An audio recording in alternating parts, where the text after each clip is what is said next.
And in 1995, I was in a psychiatric institution with major anxiety disorder, panic disorder, PTSD, and depression. So welcome to the conference. I'm so happy you're here. And so I don't mean to be flip, I really don't, but it's my story and I'm not ashamed, I'm not embarrassed. It's why I'm here with you today. I am Tammy West, and that is my story. Welcome to Consider Yourself Hugged, a place to find comfort and support as you navigate your mental and emotional well-being. So sit back and relax, unless you're driving, and get ready for this week's hug. Listen, what's fun? Yes, both. Both. Oh, I wanted to print this out. Shoot. Well, do you mind if I just print these notes out real quick? No, absolutely If not. I can do it. I actually bought I kept getting, can you print a note just from notes? Do you know? Yes, you should be able to. How do you do that? Oh, okay. Do File you- print. There we go. I was looking through these pictures real quick to see if there's any I could send you. I can Oh, send you I a wish text every- that would be awesome. 1 to 3. I Okay. took several of the bride and groom, so I can send you those because it was a pretty cool venue, and they actually do events at this place. So I don't know, because it's not far from Springfield. Did you say it was Jolton or it wasn't? It said the address was Jolton, but it was more like Pleasant View.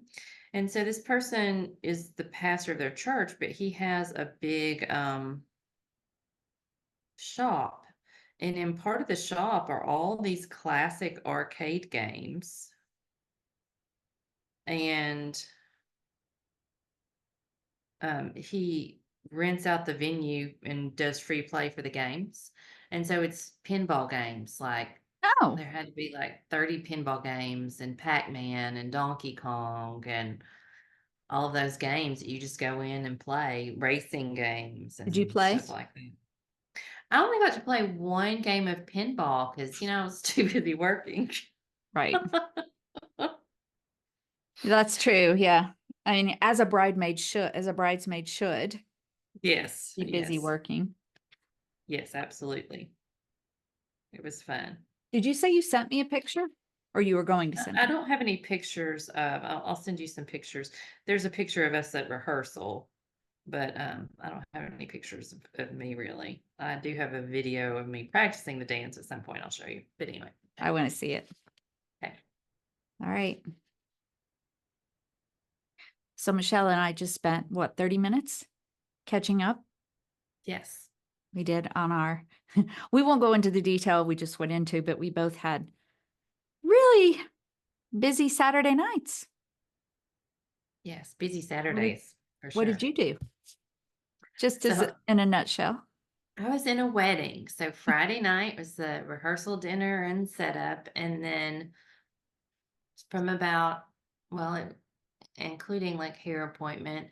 So stuff started at 10:30 yesterday and I got home about 10:30 last night. That makes me like hurt just hearing it. It just makes that's just too long. 10:30 is like the middle of the night. The wedding was about an hour and 15 minutes. And from where I all live. of the other hours were the what do you call them? The wedding festivities and the wedding planning and the Yes, the wedding started at 5, but we were supposed to be the wedding party at 3:30. So the wedding was from 5 to 9. We're supposed to be there from 3:30 to however long it took to kind of get everything put away, squared away and everything at the end. We had to be out by like 9:30 to 10ish. So the bride and groom left about 9. that sounds fun, but also overwhelming. And yeah, and I am turning 60 in a few days, and my husband had a surprise birthday party for me last night, which Michelle couldn't be there because she had the wedding. So sad. No, I know, me too. But it was definitely, it was up until the very last, I'm going to say 10, 15 minutes I did not suspect at all. And I told them too, everybody should have known that I didn't suspect, because if I had suspected, I wouldn't have shown up in just like jeans and a flannel shirt with a t-shirt underneath it. I would have like dressed better. Do you know what I mean? So that if they like doubt that it was a surprise, then that let them know. That was the clue that it Yeah. was definitely a surprise. Yeah, it was definitely a surprise. Because I mean, I wasn't like gross or anything, but I definitely didn't. There were people there who, I mean, they weren't, we're not talking a formal event, but they had on like a pretty shirt and, you know, well, the girls, the ladies, the women. So yeah. But so we weren't sure. I was like, is Michelle going to be able to get up and record today? And then, because Michelle and I were going to record today, like afternoon, kind of late afternoon. But the way they got me to the party was we were going to our granddaughter's third birthday party, which wasn't, because it was my party, but our granddaughter's third birthday party is today. So now I get to, which I'm glad, it'll be fun. And she's And adorable. when you texted me, you said you might already know this. I didn't know that part. I didn't know how they were getting you to the party. I Oh, just okay. knew at what time the party was. And I kept watching the time because I wanted to text you, but text you well into the time I knew that you would be there. So Well, and yeah. there are always those weird, like Lindsay said, that we were in the car a few days ago and something came up about Canva. And Tim said, "Oh, is that what you used to do the invitation?" And I didn't pick up on it. But she asked me, she's like, "Did you pick up on that?" And I said, "No," because then she said, "Oh, the invitation for Chelsea." Yeah. And she covered it up really well. So yeah, Yeah. It's easy to let things slip like that. I know, I know, I know. But they did really good. They did really good. But I still have this. So my son, my older biological son, well, both of my biological sons flew in. Um, but Jamie, my older one, is staying for a while, and we went to the store today, and I was telling him about this positive psychology course.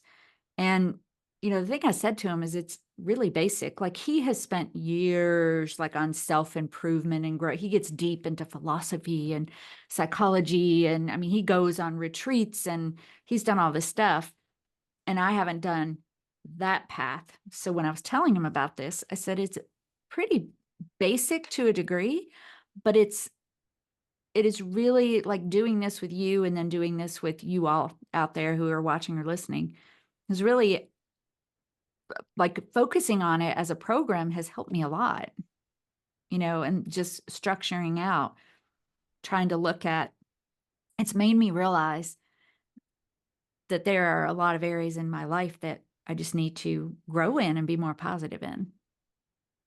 So I'm enjoying it. So I just made a few notes. We'll hear it just to kind of recap some of the things not really recap, but I'll tell you the things I wrote down as far as, okay, in the past before we start on module 4. So if you're watching or listening, this is part 4 of this positive psychology course. And we will say a lot of things referring back. So feel free, to listen on. But if you think you really want, like if you begin to listen and think you really want to get a lot out of this, you probably want to go back. And we'll put links in the show notes to parts 1 through 3. But looking back, I'm still using the emotions app. Now, I will tell you what I don't like. So again, for you listening or watching, Michelle and I have connected on the app, but maybe I need to spend some more time with it, but I don't like the way, because now what happens when I check in, which I'm still checking in usually at least once a day, sometimes 2 or 3 times a day, but it asks me, do I want to share it with you? And not only do I want to share with you, do I want to just share the emotion, or do I want to share all of the other things? Like there's a journal part, who I was with, what I was doing. And I don't know what I thought. I guess I thought when you got on the app that we could just look at each other's things, but I don't want to have to. So is that going to like ding on your phone or just what? So just so you I know, haven't Michelle, gotten one thing you've shared with me. that's because I haven't. Oh, okay. Because Oh, I just thought we would connect and then you would be able to see it. yeah, Do you know what I right, mean? right. I don't want to have to on Yes, purpose. yes. I don't want it to send you notifications. So I'm gonna have, How I did still, it, hmm? I was just gonna ask when I send you updates, like, do you get a notification? Is that what happens? You sent me updates? So I got, the first day I sent the first update, and then from there on out, I wasn't sure if it was sending them automatically. no, You so got one update. So you got one at the update that I went in and made sure intention. Okay. yes. I check in. I set it to check in multiple times a day, and I certainly didn't want to bombard you with Well, see, that's checking. the way that I felt. We'll practice later, and maybe the next time, we'll let you guys know. But another friend who listens to the podcast regularly, hi Leslie, she loves to be called. She loves to be called out. But to prove that you're listening as much as say you do, you have to let me know that you heard me call you out. But she, we're related, through kids and all that. But I saw her Saturday and she said she loves the app. So we haven't connected quite yet, but I love it, love it, love it, love it. So is that. Um, the strengths thing I wanted to mention because Michelle, you talked the last time about the beach and the waves. And then I was talking to a speaking client on the phone the other day, and she was telling me that she was saying to a friend of hers one day, I don't know why I am so sad. And then she realized shortly thereafter that it was because she had moved from the coast of Maine to, I think, Texas, like landlocked central Texas. And she was not around water at all. And it was this water. So then I was recognized. I was thinking about what you said. I was thinking about what she said. And you talked about the sun on your face. And I was thinking about that. So I'm going to post a video Friday, I think it was, or maybe it was yesterday. I was walking in my neighborhood, which is like postage stamp house after house after house.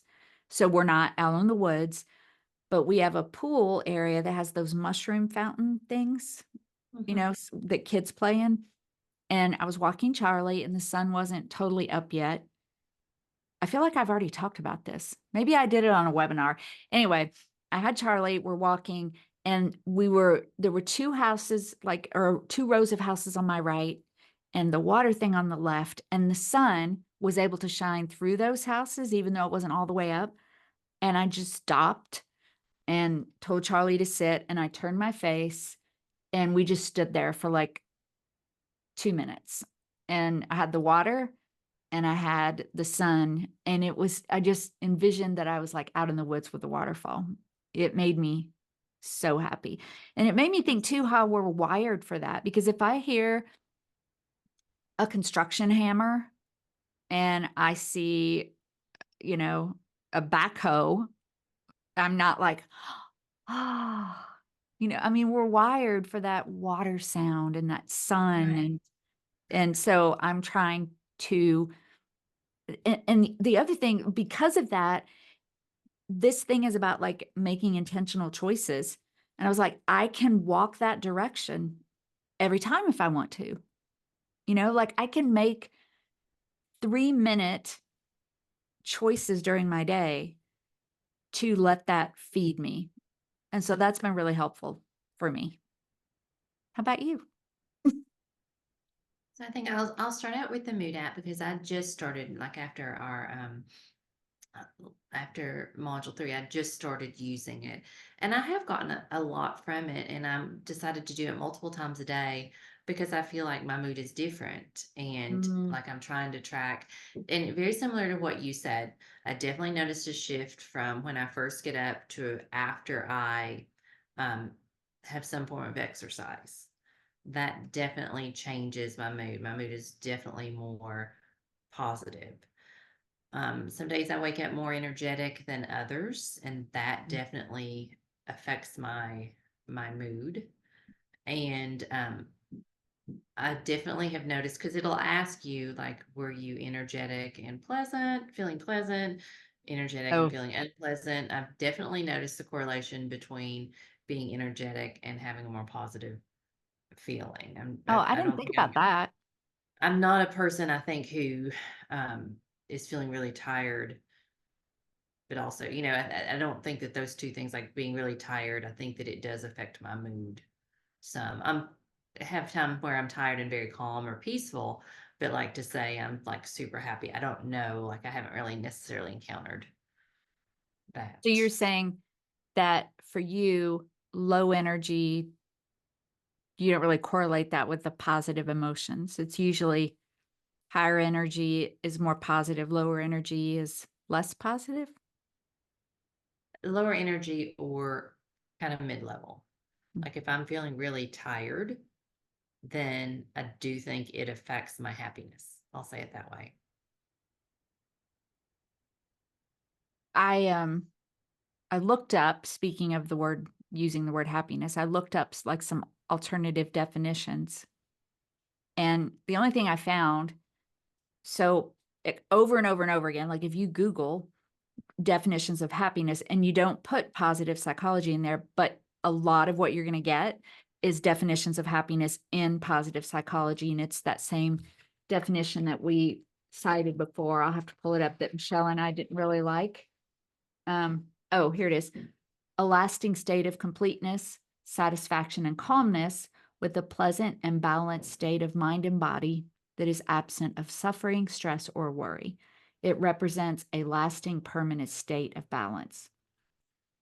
And I thought, Michelle, you said you didn't love it because you can still feel happy even if you have suffering in your life, right? Like, and Suffering, stress, like at what point that those things are part of life. It's hard to avoid those. You can't necessarily go through life right, without those things. They're part of life. So I don't necessarily I feel like happiness, you can have both. You can have happiness and stress. despite, Yeah, yeah, yeah.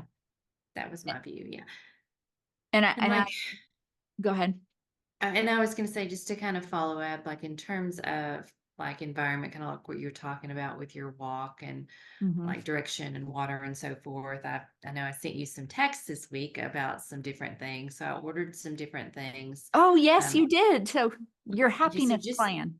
Let's hear. yes, just as just some things, really simple things, but that I really loved. They were kind of quirky things. One was like a chase for my office, not expensive at all.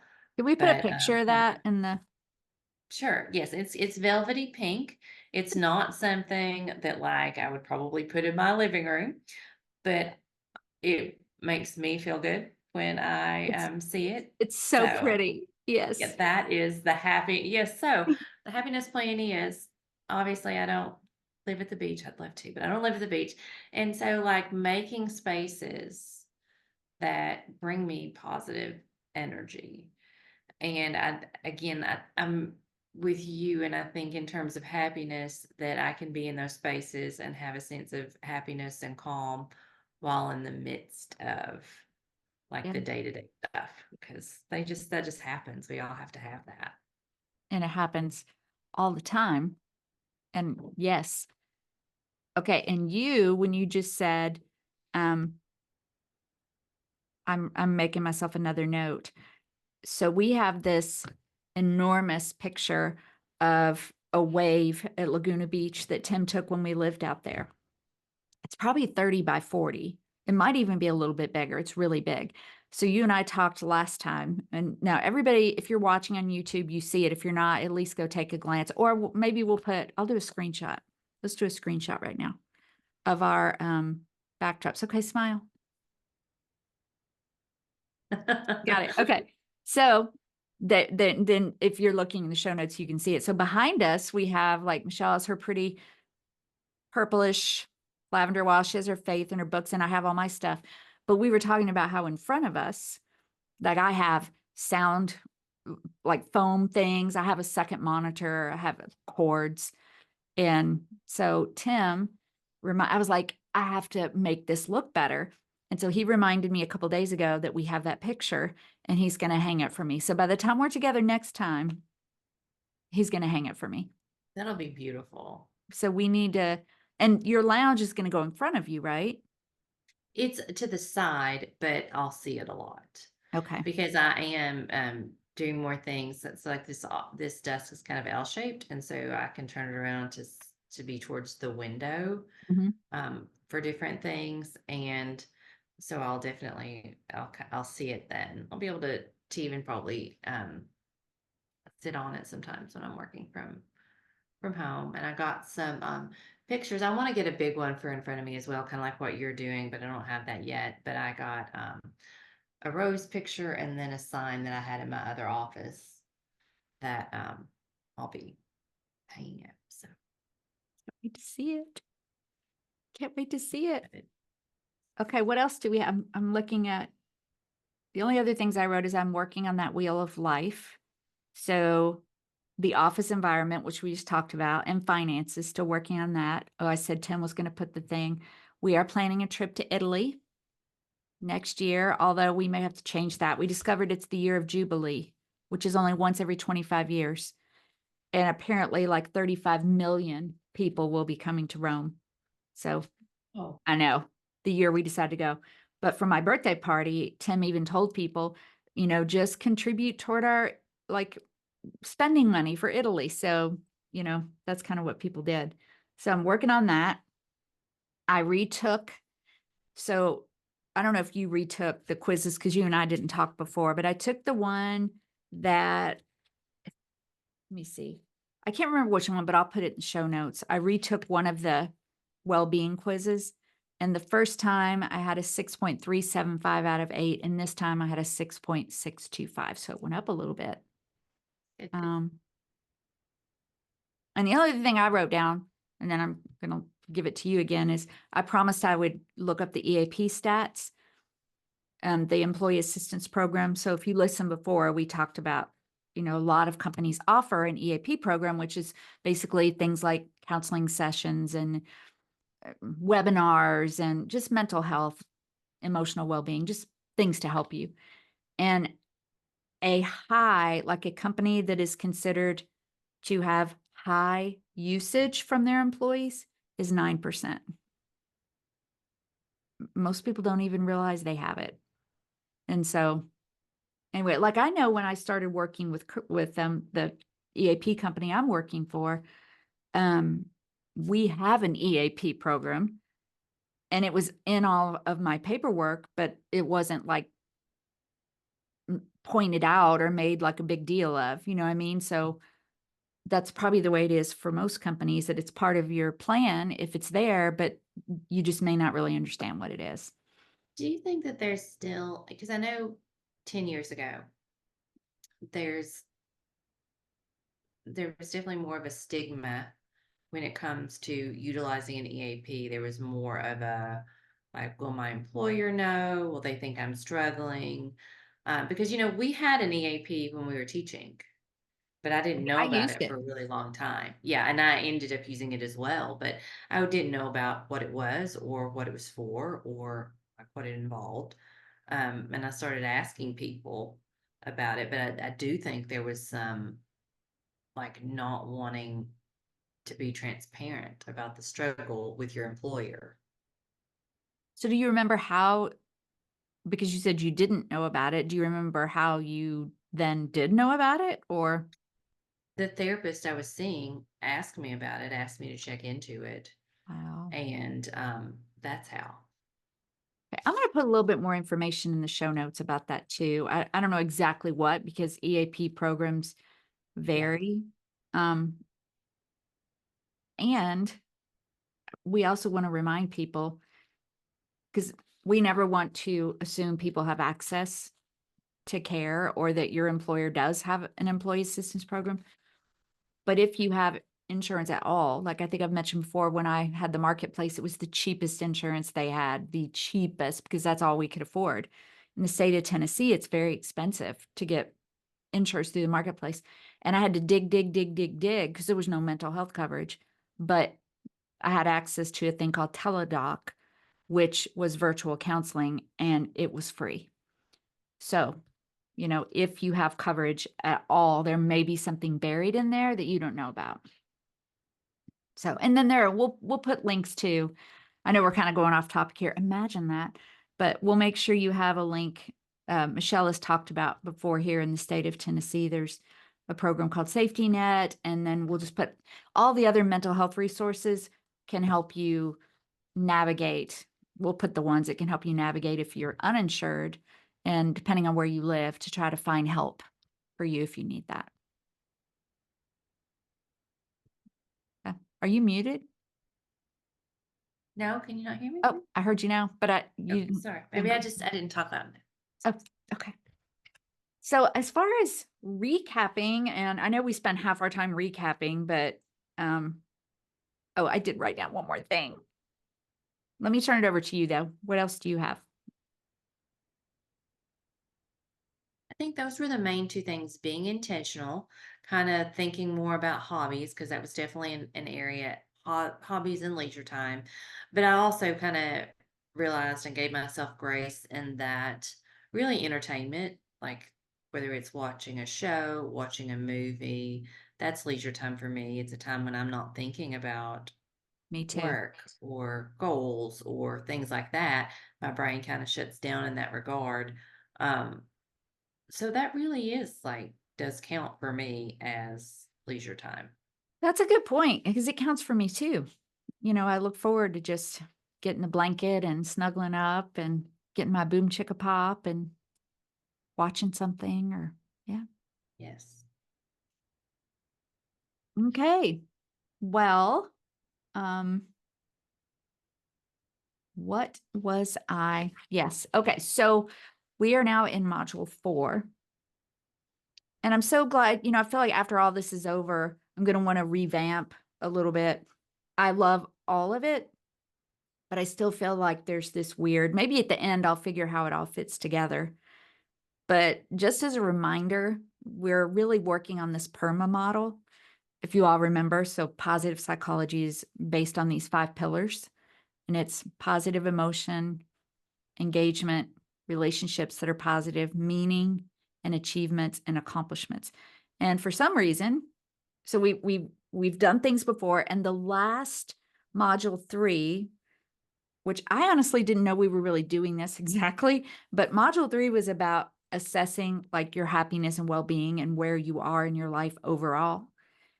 And then today we're focusing on the last 2 pillars. So I don't know why we're doing the last 2 pillars, but maybe it's just because they don't have to be in order, but meaning and achievements and accomplishments.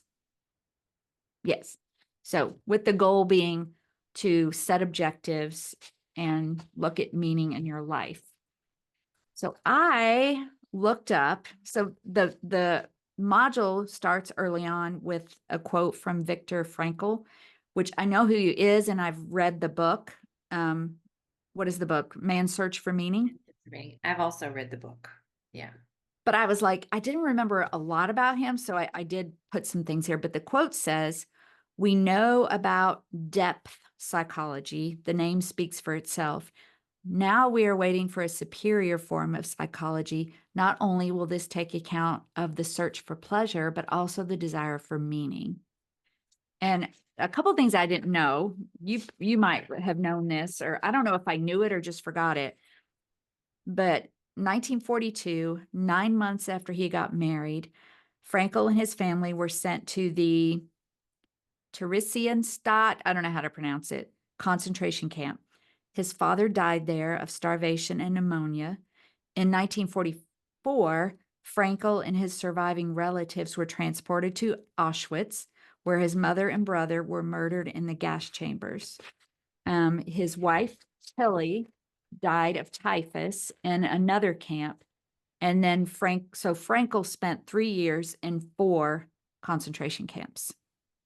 And he's, I mean, done so much in his life since then. And I think he passed in like 1970 something, 97 maybe. It's a really interesting book. It's difficult to read. It's the book, he's wrote many books, but Man's Search for Meaning, he talks about like being in the concentration camps and seeing people. Like he kind of used it, like was it his dissertation? You remember, like he had his life's work, his dissertation, and they found it. He had it like sewn into a jacket or something, and they did find it and tore it Oh, up. yeah. And he spent much of his time trying to recreate that. And he talked about how important it was, like that individuals within the camps who had meaning, Yes. they fared better, and that he could tell, because he's I believe he was a psychiatrist and a neurologist. I believe I he was think so. both. Yeah. And so, like, he kind of looked at, okay, like the study in some regards, he could tell, like, when somebody was getting ready, when they gave up, then they would lose them. They would die after they gave up. And so he could see that in people, like when they were nearing the end, um, of Yeah. just giving up hope. And it's a really interesting book. And then he takes it to his practice. He had a really successful practice after the end of the war. And he kind of looked at it through the same lens and had really great observations. It's a very interesting book. It really is. I'm glad that you brought in all of that from his book. I have notes that I took when I read it, and I can't find them anywhere. But if I do find them, we'll post some of the things Michelle is talking about, because I think all the things that you just said really, like, that's this whole module, right? Is if you find meaning, you can make it through so many more things. And one of the and I want to remind you all too that this field of positive psychology, so even though we talked earlier about the fact that it's basic, but it is research based. It is, so there's research that goes into it. So when you think about, everybody has a different meaning of life, what it means to you. But when you look at it research based, there are typically 3 dimensions. And we're going to mention those. But each of these is going to be, we're going to spend more time later as well. But there's the emotional and the relational dimension. So that's love, friendship, bonds between parents and children. And then there's the cognitive dimension, which is thoughts, beliefs, values, philosophical choices. And then the behavior dimension, being engaged in an activity, whether it's professional or personal. I think, Michelle, you and I have talked so many times about how our activities are so much professional bound, and then we get joy from that, but we also realize we want to include some other things that are beyond. Like, our professions have meaning. And so, Yeah. like, a lot, like, we were teachers, Mm-hmm. and now we focus more on, like, mental health. Um, but both of those things are generally, and so, like, having those two things cross a little bit doesn't necessarily seem like out of, No, yeah. that's true. But having more things like we were talking about that don't have to do with that, that does incorporate and is like restorative to the soul, is important too. It is important. It is important. So we're going to spend a little bit of time. I'm going to try not to be super wordy in the activities, because it feels to me like we've gotten a flow now where we spend most of that on the next session after we've Right, spent time right. with them. Yes. Yeah. So the first one is the emotional and relationship dimension, and that's actually going to be a whole nother module. So we aren't really going to talk about that at the moment, although just looking at how positive relationships, people who have those generally are more satisfied with their life. I did have a little realization on my walk. My walks are the only times I ever get anything done mentally, but I was thinking how oh, wait a minute, I wrote it down because I wanted to be sure. This is what I voiced into my phone.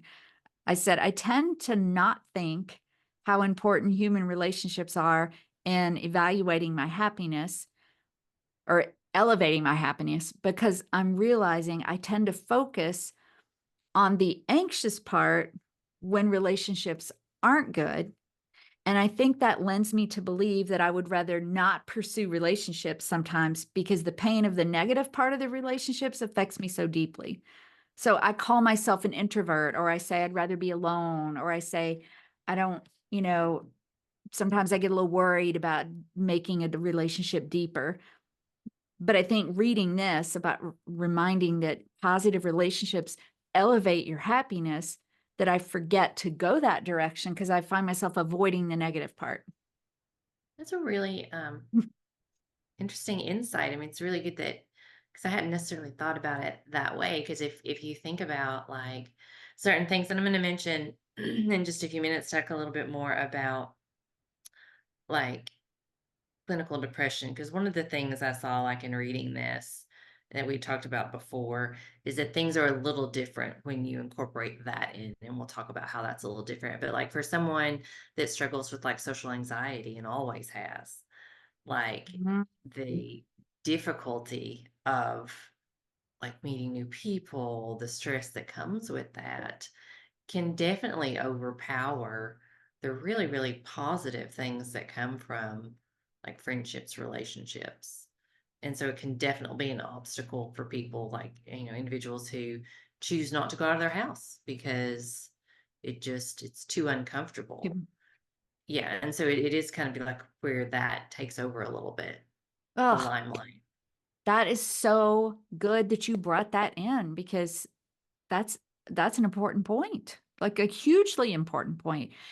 And I'm glad that we talked about the mental health things a minute ago because we haven't really incorporated what you just said.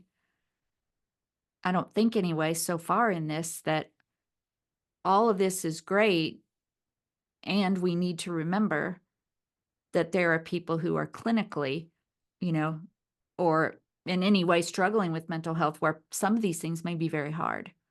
Yeah, and so like kind of like the insight you just brought up, and then like with depression as I was reading through, like if you have great relationships in your life, you have, you know, purpose and meaning, and you have all of these things, and those things tend to go away and you don't know why. I've talked before about like when I realized, okay, this is like, long history of family depression. Um, that it was not mild anymore. I knew it was always mild, but it wasn't mild anymore is when like I started having these thoughts of, oh, my life has no meaning. And I knew that wasn't true. Mm, But like depression, anxiety, they lie to you. And so, you know, I'm writing that if, down. I mean, so like if you got like all of these things, but at the same time, your mind is kind of lying and saying some other things to you, then that, it definitely could be signs of clinical depression. And we are in no way dismissing that or saying that you Mm, can um, just think your way out of that. That's not what we're like insinuating here. that's really good. I'm so glad you said that. Well, we will talk more in a module later about human relationships, emotional. So that's the one of the aspects of human beings that tend to give us meaning. The second is personal beliefs and values. And there is an exercise in here that I don't know how much time we'll spend on it, but personal values are our deep inner beliefs, like our compass that guide us along. And according to this field, they help us make the right decisions and achieve our goals in the areas of emotions, security, independence, personal and professional fulfillment.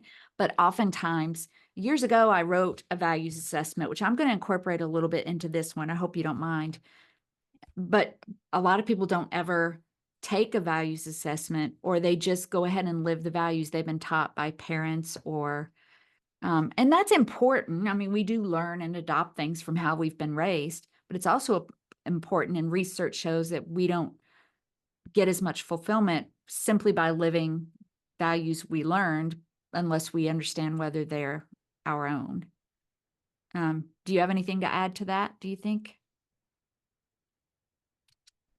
I think that, I mean, doing the values assessment, because I had never done one like this before that I at least remember. And so I thought it was really interesting because it asks about your values and there's like an activity, and then it asks about your reflection. So it asks like to rate your values, but Right. then it asks, does your life represent that? And so that was an interesting thing to look at. And it's one of those things where I think people always know, oh, I'm, doing this too much and like neglecting this. But like to have it down on paper and to have to like put a number by it Makes a was big just like, difference. it does. It was like, oh, okay. Makes a big difference. Yes. This means a Um, lot to me, but do I spend my time like it means a lot to me? So that's what I got from it for sure. yes. Um, okay. So then that was the second. No, we're still, what are we under here? So personal beliefs and values. Oh, wait, we're still under. See, this is where I've gotten confused. Okay, yeah. So that's the cognitive dimension. Right, I forgot to say that. Okay, so first was emotional relationships. The second was the cognitive, which is beliefs and values. And the third is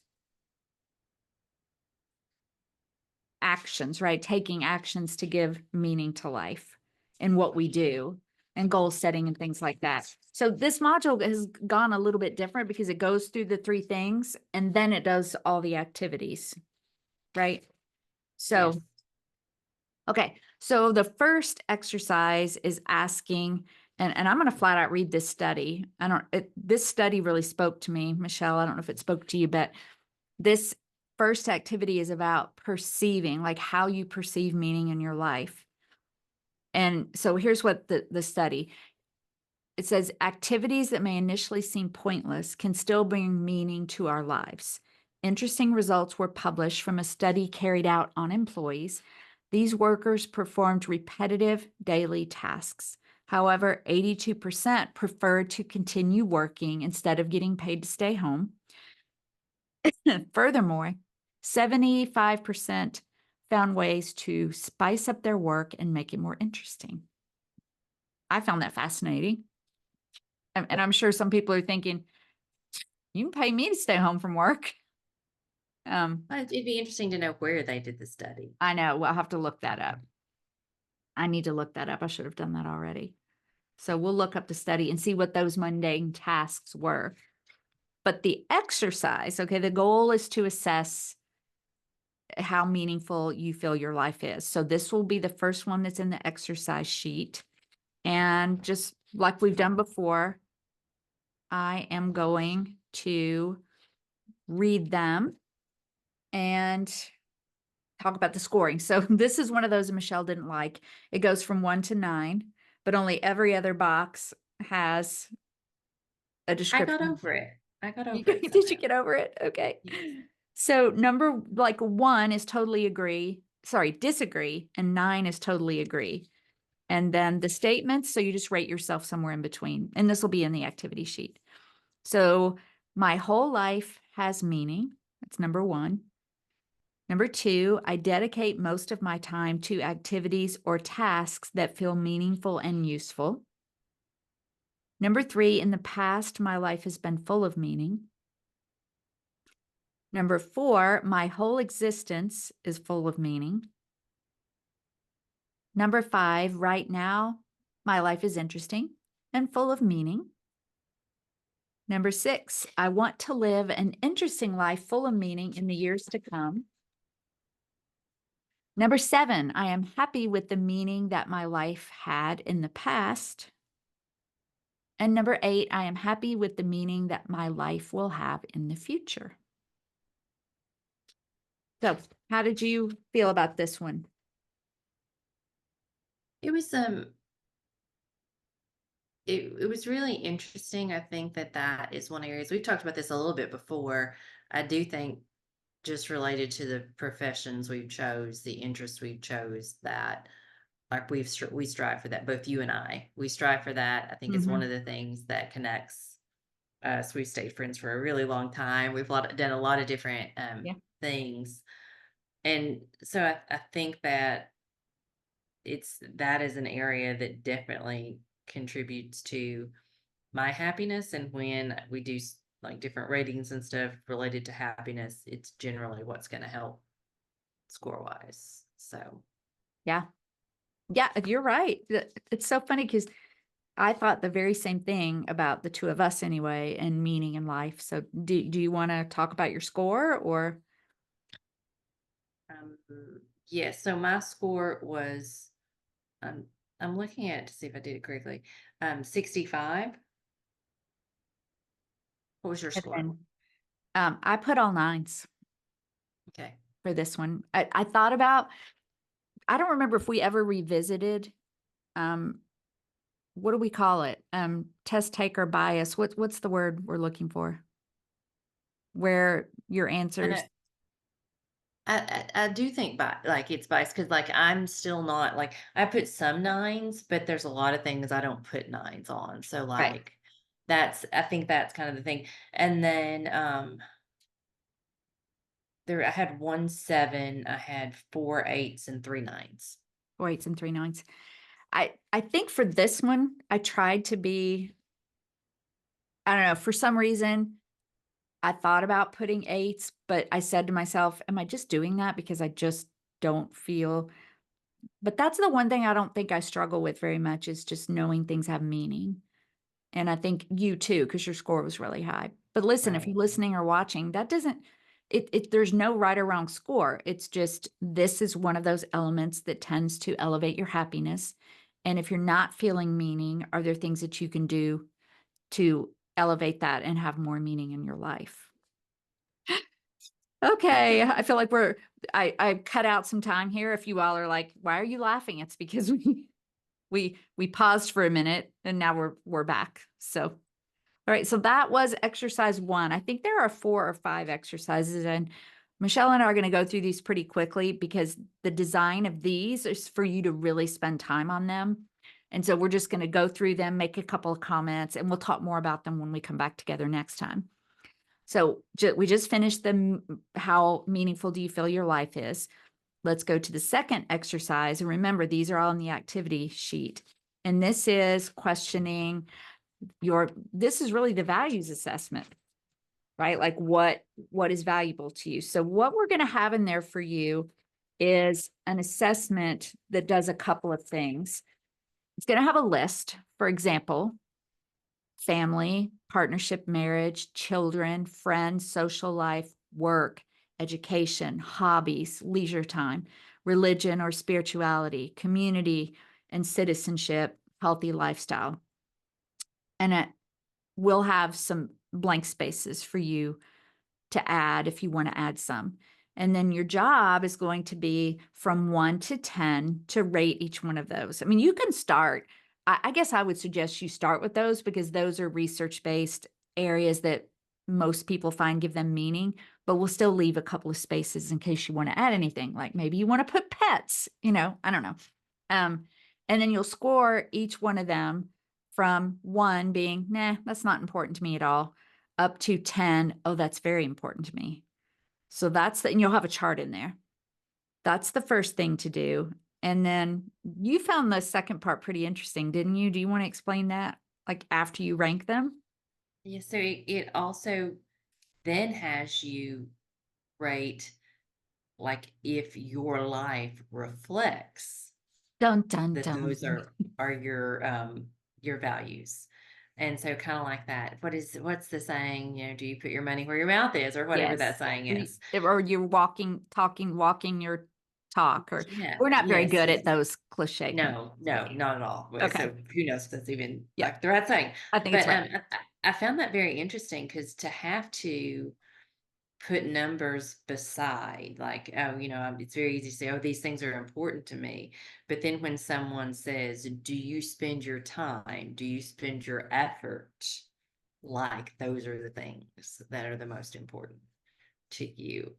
And so that was really interesting, I thought, to put a number by it. I think we do that. We think about that, but we don't quantify We it. don't write it down and Yes. yes, Yeah. quantify it. That's a good way to put it. So you're going to rate it again from 1 to 10. 1 is my actions are totally at odds with this value, or my actions are totally in harmony with this value.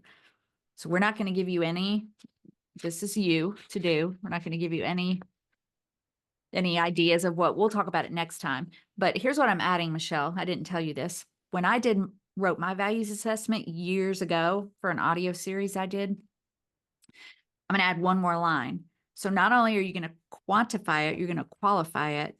What do I do in my life that demonstrates that this is important? So not only give it a number, but give an example of something That's you do. good. Yeah, that's really good. Yeah. So we had you assess whether you think your life has meaning. And then exercise 2 was looking at your values, because we're trying to bump up the meaning in your life, right? Help you live a life where you have more meaning. So one of the ways to do that would be to look at your values and assess how you're living. So now we're moving from there into actually setting objectives in your life. And one of the things just to mention about this is the Maslow's hierarchy of needs that you might have heard of in some psychology course, where if your like your food, water, shelter, stability, social needs, if those aren't met, so got to meet those first. And that kind of goes back a little bit to what you were saying, Michelle, because your medical needs, all those things, if they're not met, then it's hard to start looking for meaning and achievement. It's hard to move up that hierarchy to look at personal fulfillment. So I don't know, I just thought of this. It made me, security and love. And if none of that is met, but that could include mental health issues. Yeah, absolutely. And it's something that we talk about when we were both teachers, and something we talk about sometimes with teachers, like with kids. Like some of Yes. the most struggling kids, I mean, they struggle. It's hard to want to learn algebra if you're hungry, or Yes. you're not secure, or you don't feel safe, all of those things. Um, so what we're talking about here is all of these things in a sense that's a little higher on the pyramid. So we're Yeah. completely noting that if there's something really difficult going on, that those things have to be addressed before you can really focus or care on the next thing we're gonna talk about a little bit. Yeah. And case in point, when I was teaching, but my anxiety was so terrible that my whole brain chemistry and my whole life was a wreck. I certainly couldn't care about the meaning of teaching. Yeah. So, but we want to, like Michelle talked about, making her happiness plan and living her values. So we want to set some goals for that. And those goals can be a lot of things, but if you've never heard of SMART goals, and it was developed by Peter Drucker, there's going to be an entire description and directions as to how to do this activity. But looking at your goals and also asking yourselves, does this align with the values that I just talked about? And so SMART goals stand for specific, measurable, achievable, realistic, and time bound. So thinking about one of the examples that everybody uses, and I'm going to use it too, that way we'll talk about our own goals next time, but it's if you want to lose weight. Okay, so it's not very specific. So if we were to turn this into a SMART goal, which by the way, so that could be related to your value of living a healthy life or a value of living longer for your family. Losing weight can be those things. So if you want to lose weight, that's just not specific enough. So I want to lose 10 pounds. That's specific. Is it measurable? Yes. So, I mean, that's good enough. It's specific, it's measurable. Is it achievable? So achievable, losing 10 pounds. I mean, I don't know if that seems achievable to me. Is it realistic? It seems like a realistic goal. If you said you wanted to lose all of your body weight, that's probably not really a realistic goal. And then is it time bound? And so like when? Like I want to lose 10 pounds in 2 months or whatever it is. So whatever that goal is, putting it into that SMART framework will help you achieve that more. And that's really all I wanted to say about that for the moment, unless you have anything else. One of the things that it said that I like maybe disagreed with a little bit, but I would just reword it. It said that by having these goals, that it gives you a sense of control. But I Oh, would, yeah, you wanted to. yeah, Yeah. I would substitute the word control for direction, because I think like any, there are obviously all these reels out there in the world right now of successful people telling you that you need to be intentional, that you need to have a vision, and you need to know where you want to go in order for that to be achievable. And so I think that control is a difficult word, because there's a lot of things in life that we don't necessarily have control over, but that doesn't mean that our goals can't still provide us with direction. Direction. That's the word you used, right? Yes. I like that. Yeah, I like that. Yeah. I was thinking of, we'll talk about this next time. I Well, mean, like what I was going to say, we'll talk about next time. What? as two science teachers who taught scientific method, we both had to teach that. I mean, we both got to teach that in our class. Like, that's the first step, right? State the problem, and the more specific you are, the better. You go into the doctor and say, I don't feel good. They're gonna have a really hard time figuring out what's wrong with you. The more specific you can be, the more direction they'll have in figuring it out. That's really good. That makes so much sense. All right. So we just finished SMART goals.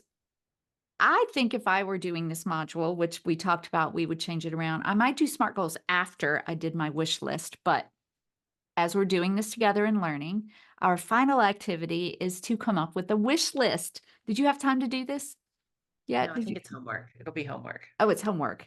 Oh, right. We were Yes. giving this as homework. Yes. Yes. So here are the directions. Actually, I'm not going to read over every little thing, but this is supposed to be fun. It's supposed to be like no limits, no, just basically one of the things it says, before I die or my health deteriorates, what do I want to do? I'm going to I'm going to make a document, Michelle. Okay.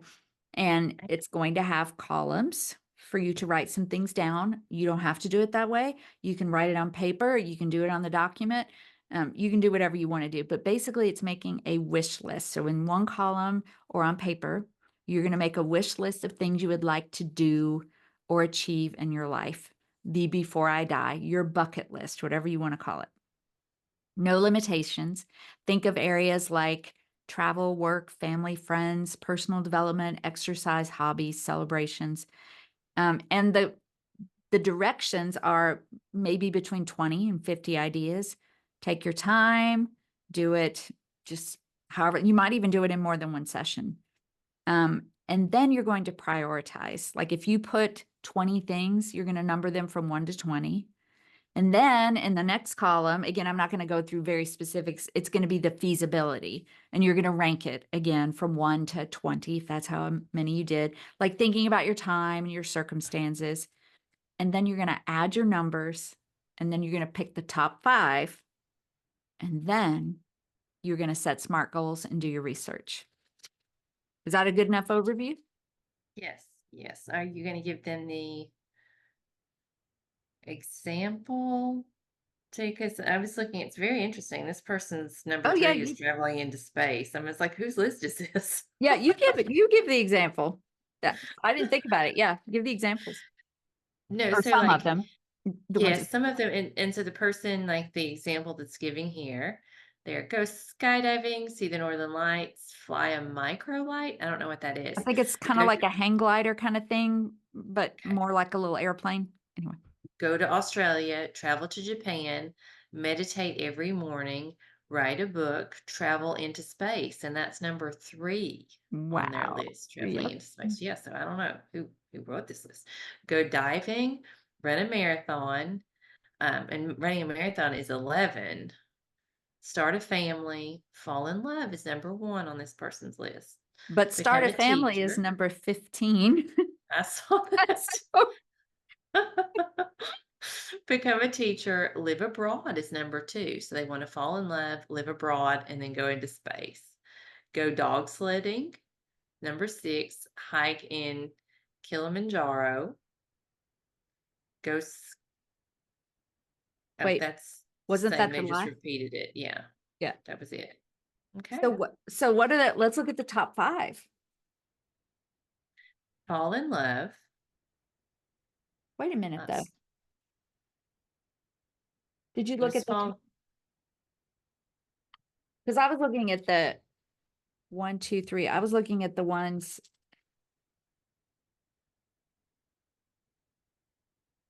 So I had ghost skydiving. Because you're That's like, number 9, right? where do you see number 9? Under step 3. No, you got How to much do go I? to step 4, because then you got to, oh, you're saying what they want, but then you got to look at the feasibility. And then, Right. so the top 5 that I saw after doing all that was go skydiving, go to Australia, write a book, live abroad, and learn to dive. So apparently marriage and family is off the top of the list.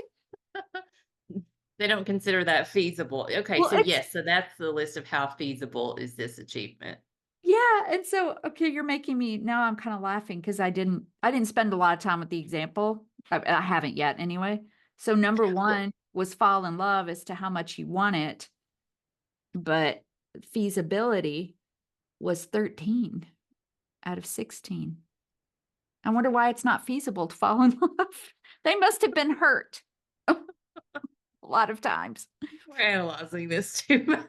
But look, Michelle, starting a family is almost dead last on the want, and it's almost dead last on the feasibility. So this person does not want to have a family.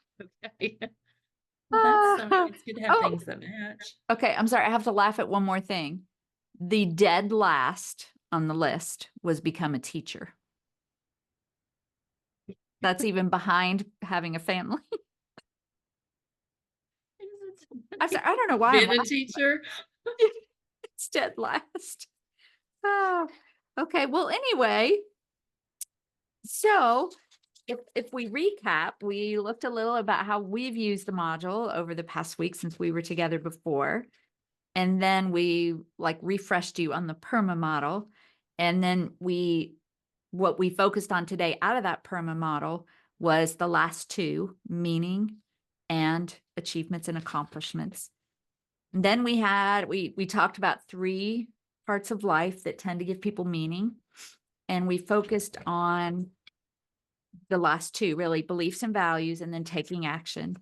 You did like a meanings assessment of your life, and then a values assessment. And then we taught about SMART goals, and then the wish list. And then you can go back, you can compare your wish list with your values, and you can write SMART goals for them.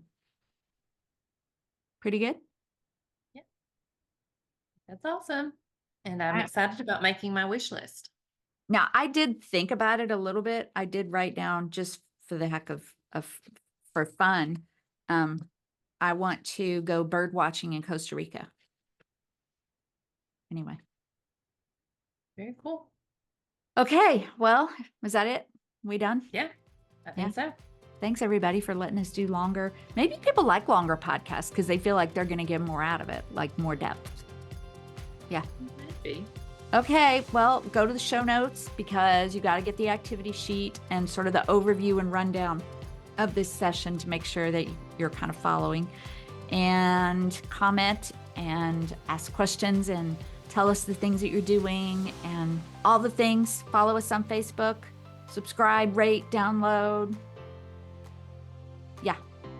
I was going to say, maybe it would be fun to have people like post and consider yourself hug page their top 3 from their wish list. Ooh, okay.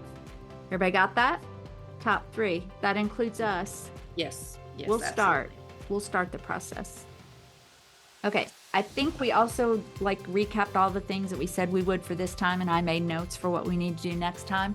And so, unless you have anything else, until we're together next time, consider yourself hugged.